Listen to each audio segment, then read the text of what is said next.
De temps en temps, on relit ces passages de la Bible qu'on a déjà lus bien des fois, et pourtant c'est comme si on ne l'avait jamais lu. Dieu était là et je ne le savais pas.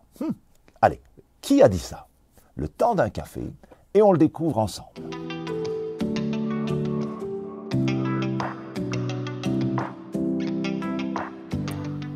Alors, vous l'avez deviné? Eh oui, en effet, je suis dans Genèse chapitre 28 et je relis l'histoire de Jacob. Quand Jacob prend la fuite devant la colère de son frère Ésaü, à qui il vient de voler la bénédiction paternelle.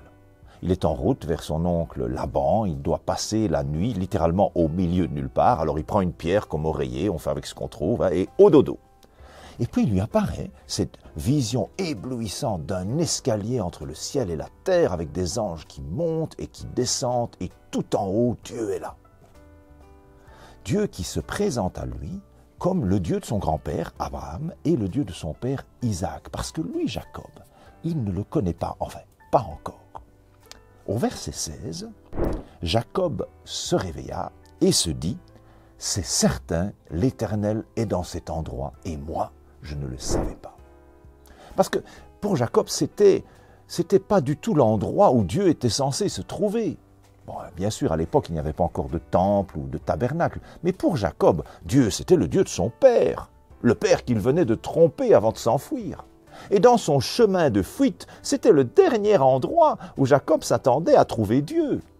Et pourtant, Dieu était plus proche de lui qu'il ne le pensait.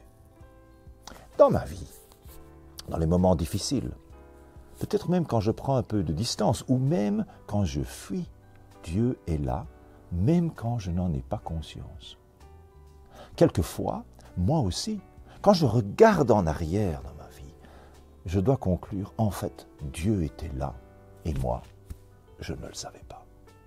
Alors, dans le Nouveau Testament, Paul, il a un moment à Athènes, et il est dans l'Aréopage, les Grecs lui demandent de leur parler, vous savez, ces Grecs d'Athènes qui sont ignorants du vrai Dieu, perdus dans leur idolâtrie.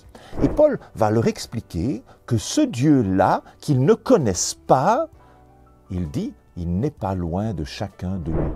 Acte 17, 27. Et même, il leur explique que ce Dieu les invite à le chercher, même en tâtonnant.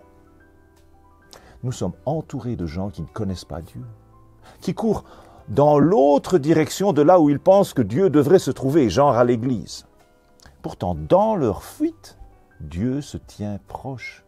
Il est là et ils ne le savent pas, ils ne s'en rendent même pas compte.